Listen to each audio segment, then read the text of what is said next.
Hello, once again. It's Tracy from Constantine Quilts. I'm from rural South Australia and I am a machine quilting specialist. I do lots of quilting myself, plus, I stock a huge range of machine quilting supplies.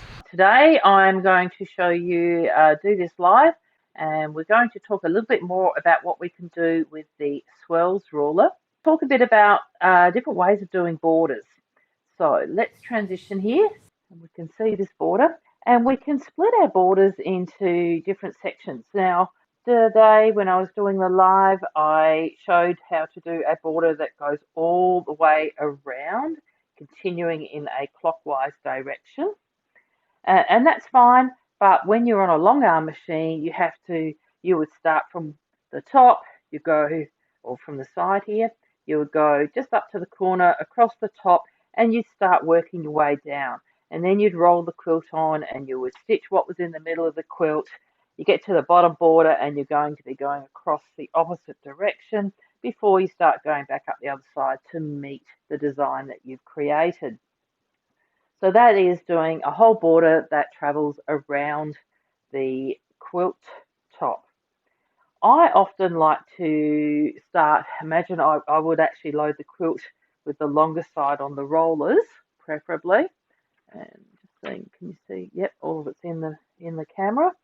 And I would normally start, and I would actually look, my preferred way of doing this is to split it into four corners. So we've got this corner, that corner, and that corner. And this way, and I always mark my center line. I would usually mark the halfway point if I'm doing a spine, which we will be today. But I would start in the corner here, and I would have created my chalk in my spine first. So let's do my around like this and do my swirls. Using my swirls ruler, I can make it, and I would stop it. I would dead end it at the halfway point of the border. There and there, there and there. So the design when you're stitching is going to start from the center, and I'm going to stitch in that direction, and then I would start in the center and stitch in that direction, and then I would dead end it when I got to the centers. So you have four separate motifs, basically, is what you're creating.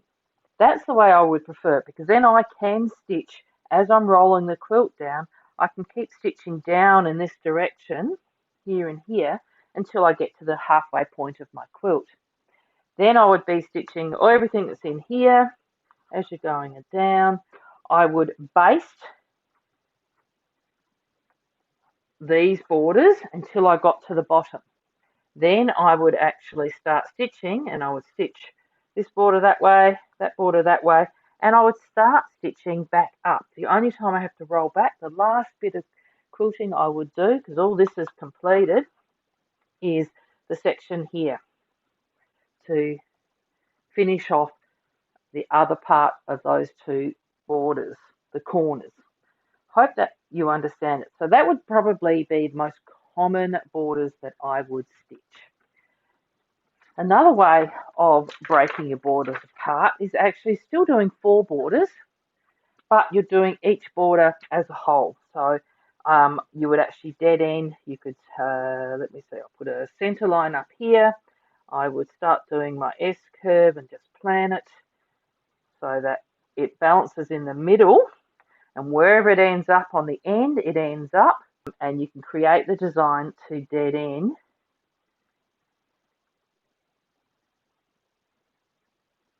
For example, I promise I actually stitch better than I draw. I'm going backwards now. So I would start from here and work the way up and do the feathers, and then on this side, the border would go, you get like this, and you would start your feathers in the middle, and you would then take them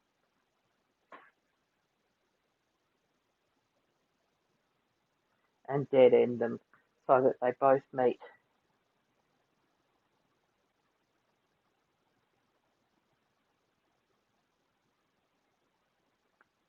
at the corners.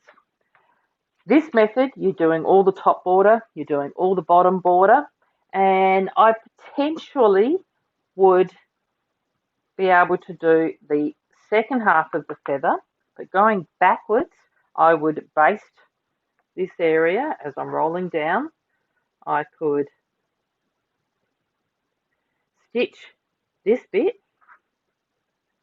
and then the last bit is you're rolling it back and you're doing these two top sections going backwards, from starting from the center and moving back to the corner. So that is just a quick rundown of ways of treating borders and the most efficient way of stitching them on a long arm machine. The machine. Right, now this time round,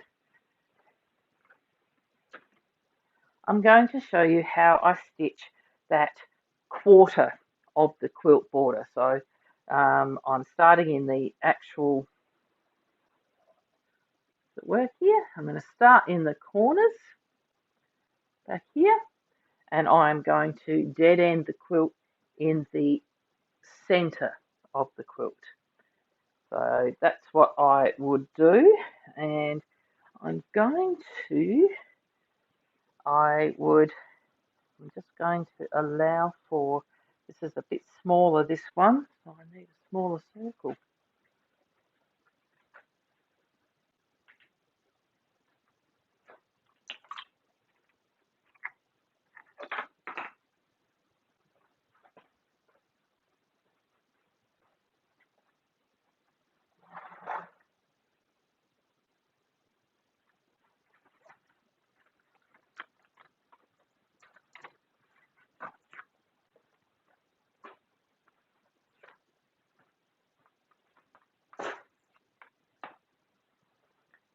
Okay, this is just one of my drawing circles.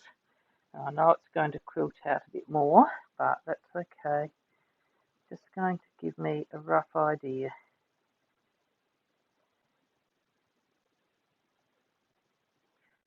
Then I'm going to use my swirl, and I'm using the shallow version,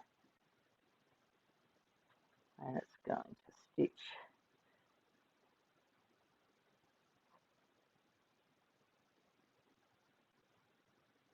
to there, and then it will stitch to there. Then I can flip this, so I'll just show you what I've done to there, and I can tuck this and stitch it all at the same time almost.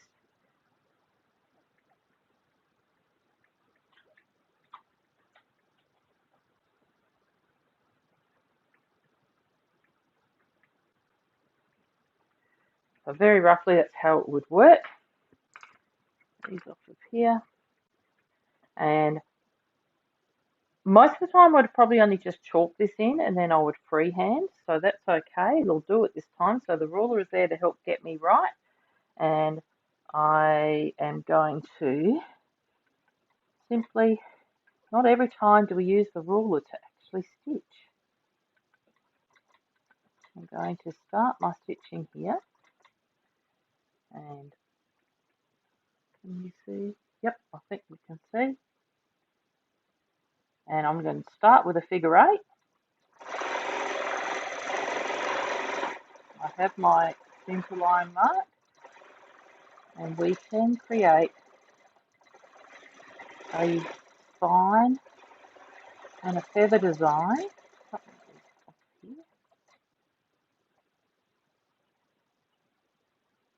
be better.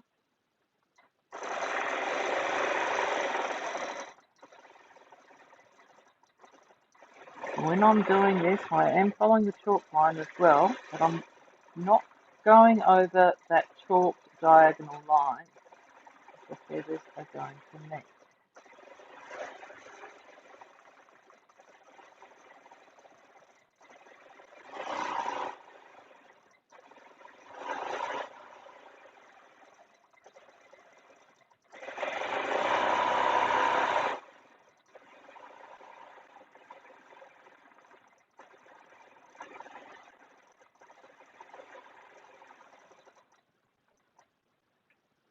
my needle down so I can flip this off. Keep going.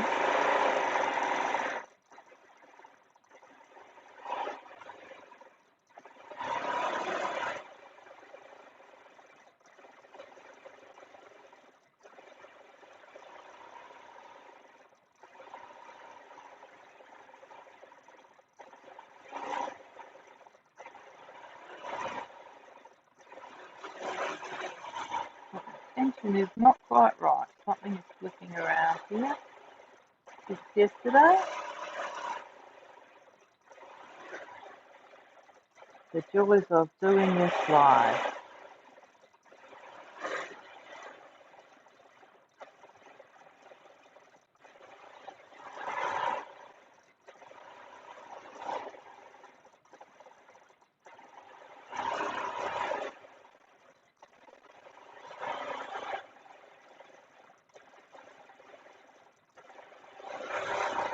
I am following that chalk spine, stitching my feathers on both sides at the same time.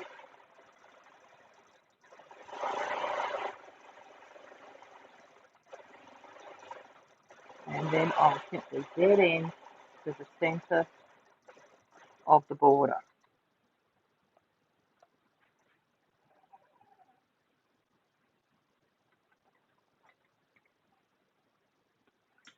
Alright, so can I show you how I've dead ended it to the centre of the border, and when you come back in the other direction, it's going to match. You keep an eye open on what you're doing and it will match. Then you simply come back to the beginning again, and I'll start heading down the side of the quilt to do the other part of this one.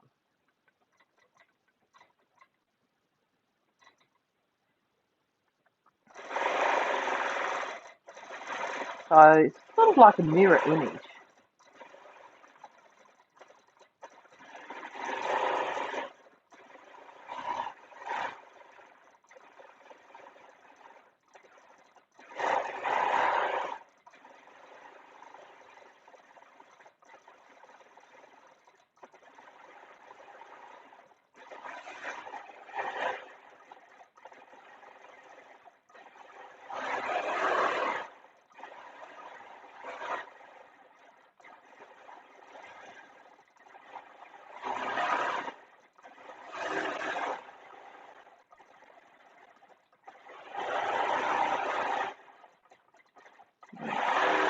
Along the right chalk lines.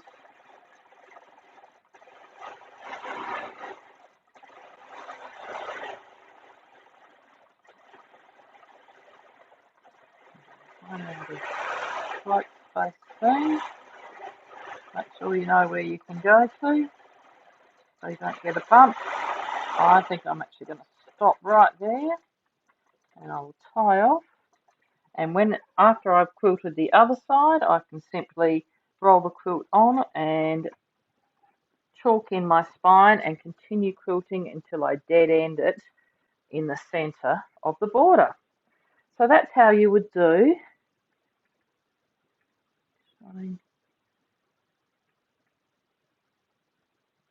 a quarter of a border at a time as you're going to be rolling the quilt. So I hope that gives you a bit more of an idea. So the swirls ruler, yep, you can sure do it. I use it to stitch that spine. I could stitch the spine first and then come back. This time I chose just to chalk it on using the swirls, and from there I would freehand that spine. If you do enough stitching, you could go back over it again and really darken up the spine itself to make it pop. In fact, we could do that right now and you'll see what I mean. I'd normally do this afterwards, but we can. So you can go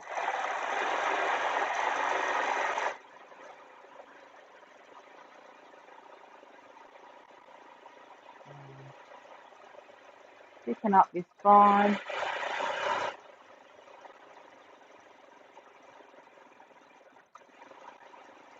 The more times you do it,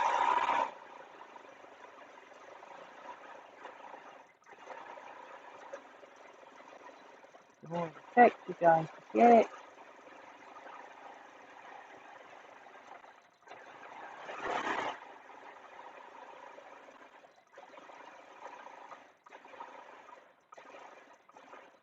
thread painting, isn't it?